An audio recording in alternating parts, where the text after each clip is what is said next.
How you doing? You got a Gen 4 58 tooth LS Amazon swap harness and your car won't run. Let's stick around. I'll show you what's wrong with it.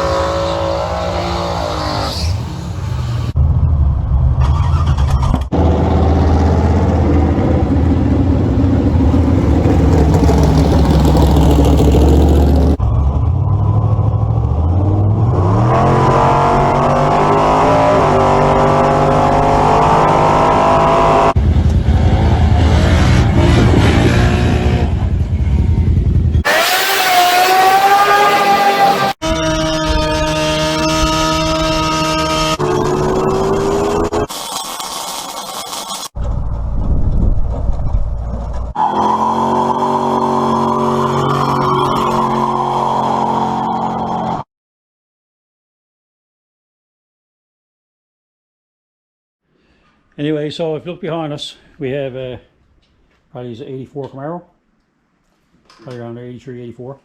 So we done a LS swap with it, and show you a little bit of troubles we went into. But there's the engine that we had in it, and anyway, it got tangly pretty quick. So anyway, the thing that happened to it. So we ordered in the 58X Amazon harness, which is there, and it comes, you know, fuse backs and all that. It's pretty tawdy, looks good. But anyway, we put it all on, got it on, won't get no spark. Anyway, so we were trying to troubleshoot the spark problem. So right off the hop, we said, well, couldn't get no crank signal, so we put a crank sensor into it. So we took the crank sensor out of the other motor over there, and it was black, so it was a 24 tooth. So let's have a look at that engine for a second. Anyway,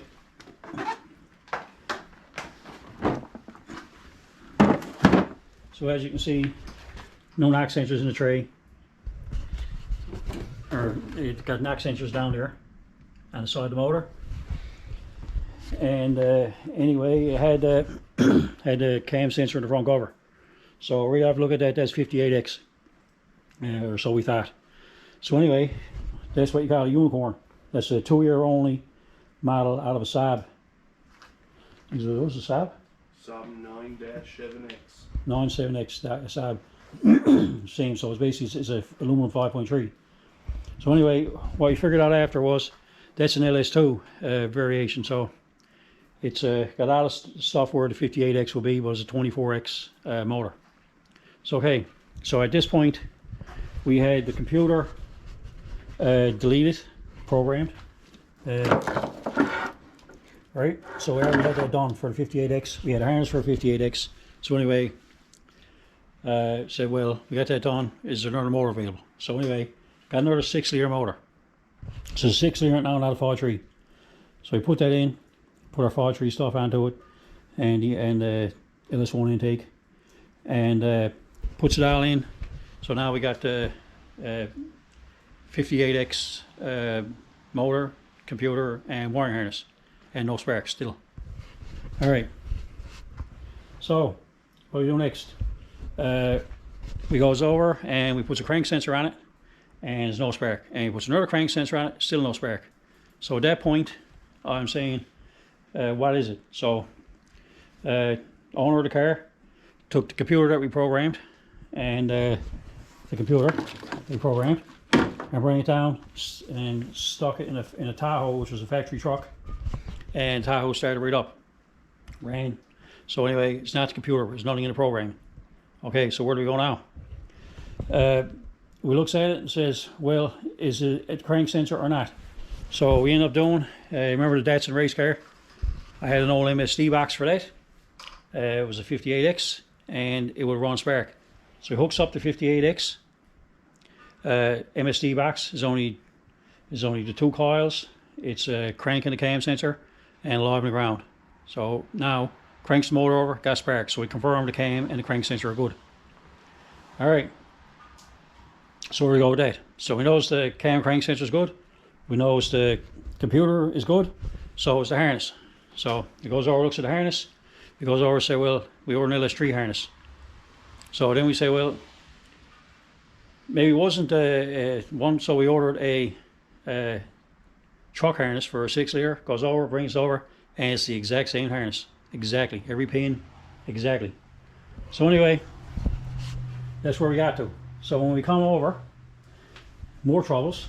So he actually went over and he got this harness, which is somebody had made out of a truck. So this run out of the truck. So anyway, what we end up doing, we end up taking the cam sensor, the crank sensor, and anyway, and put it back to the pins on here, and went and confirmed they're the same pins over here, and they were the same as it was in the LS swap book, the LT1 swap guys, Brandon, is it? So anyway, found out that the cam sensor was pinned wrong. Also, if you're looking at the swap harness, the only gray connector goes to mass airflow. So anyway, found out after once it was the wrong connector plugged in.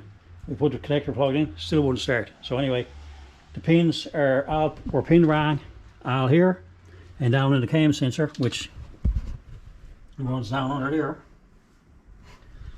All of them were pinned wrong too. So anyway, so we straightened the pins up and the car started.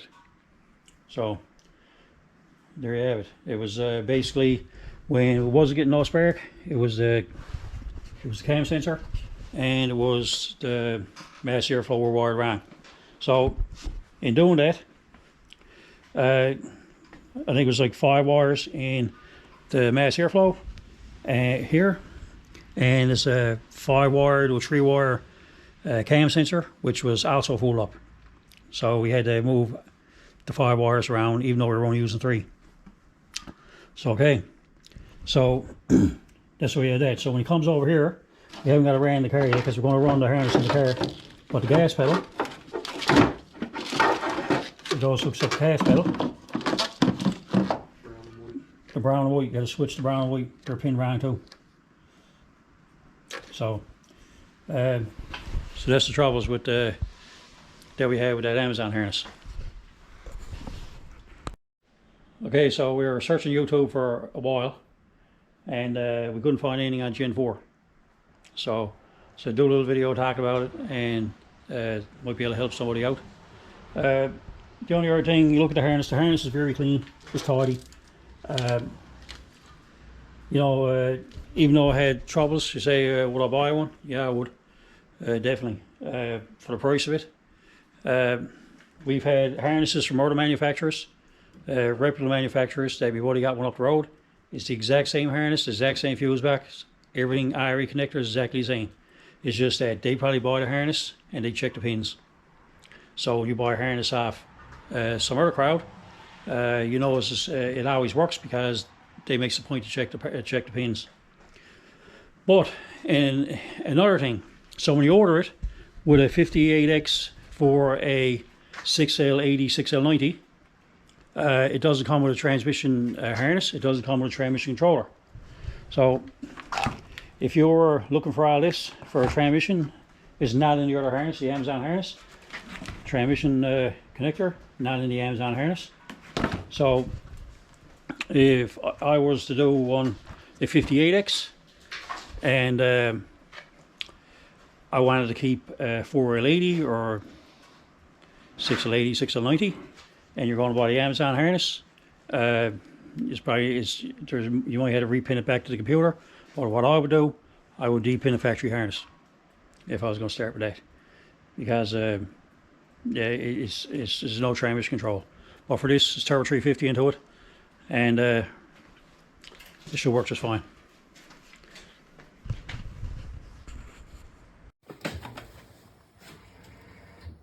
Fuel pump, huh?